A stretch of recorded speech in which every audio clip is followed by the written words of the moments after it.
100 years after this missing 4-year-old was seemingly found, DNA tests revealed the stunning truth. For almost a century, a dark rumor has haunted one Robert Dunbar Jr. and his family. Hoping to put old demons to rest, he agreed to a DNA test. However, the results are not what he was expecting, and they reveal a shocking truth about a mystery that refuses to go away. The story begins in April 1908, when Bobby Dunbar was born to parents Percy and Leslie in Opelousas, Louisiana. Soon the Dunbars welcomed another son named Lorenzo, and by all accounts they were a regular middle-class bunch, raising their 2 boys in the deep South in early 20th century America. Then on August 23, 1912, everything changed. That day the Dunbars headed for nearby Lake Swayze, some 25 miles away. There they planned to spend some time fishing and enjoying a summer's day outside the city. But tragedy soon struck. When Percy and Leslie decided to go and get some lunch, they realized that 4-year-old Bobby was no longer playing nearby. And although they searched for him, they couldn't find him anywhere. Eventually then, the Dunbars decided to alert authorities. Soon a massive search of the area was underway. Every inch of the lakeside was combed, with some people even slicing open the guts of alligators to check the contents. Sadly though, the only thing they found was a lone set of footprints leading off toward nearby railroad tracks. On top of this, a rumor began circulating that an unknown man had been spotted near the lake around the time of Bobby's disappearance. Because of this and the lack of a body, police began to suspect that the boy could have been kidnapped. For the next 8 months then, they scoured the country for any sign of him. Then in April 1913, there was a break in the case. Somebody had reported a nomadic man traveling through Mississippi in a tented wagon with a boy who matched Bobby Dunbar's description. Authorities thereby soon located one William Walters, but the identity of the boy would spark an enduring mystery. According to Walters, the boy had the name Charles Bruce Anderson. Apparently his mother was Julia Anderson, a servant of Walters' family. Walters also said that Julia had left the boy in his care and that they were traveling together with her permission. Police didn't believe the story though, and Walters was placed under arrest. Soon the Dunbars were told about this latest development and traveled to Mississippi to see if the boy really was their son. But although they were quickly united, newspaper accounts from the time differ as to what happened next. According to some reports, the boy called out "Mother" and ran into Leslie's arms. However, others note that the boy began to cry on being introduced to his supposed parents and that Leslie herself was unsure as to whether or not the boy was Bobby. Either way, the next day, all doubts seemed to have been put to rest.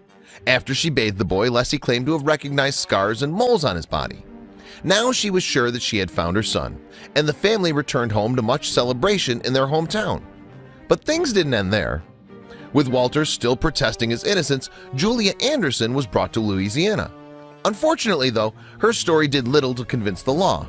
Although she claimed that she really had left her son in Walters' custody, she was unable to pick the boy out of a lineup. Additionally, Anderson stated that she had originally left Charles with Walters for just a short 2-day excursion. However, she appeared to have done nothing when the trip lasted some 13 months. On top of this, Julia had 3 children but was not married, a scandalous situation for the time. And although Anderson appeared at Walters' trial again claiming that the boy was her son, prosecutors did not believe her. Walters was subsequently found guilty on a charge of kidnapping and sentenced to life behind bars. The boy, meanwhile, went back to Louisiana, where he was raised as Bobby Dunbar, miraculously returned to his family after a terrible ordeal. Or so it seemed. Over the years, everyone involved in the scandal moved on. Bobby grew up, married, and had children. Anderson, meanwhile, settled in Mississippi, where she eventually raised a family of her own. Still, those who knew her say that she never forgot Charles, the boy whom she always claimed was stolen by the Dunbars. Meanwhile, 2 years following his incarceration, Walters received an appeal and he was subsequently released from prison. In fact, he continued to maintain his innocence until his death in the 1930s.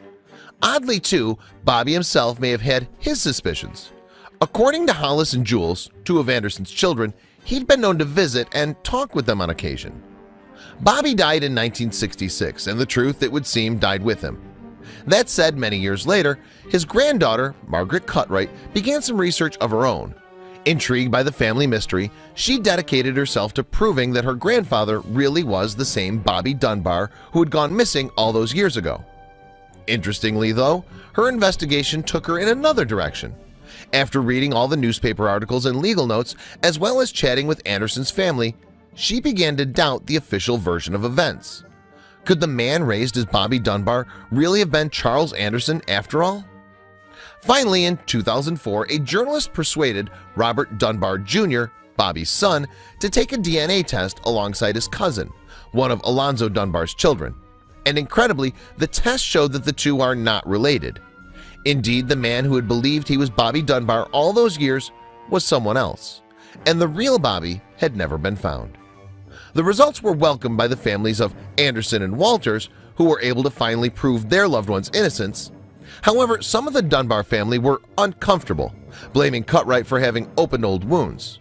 She, meanwhile, believes that Bobby was most likely eaten by an alligator in the lake, a rather abject explanation for a mystery that haunted two families for almost 100 years. Please share this video with your friends below.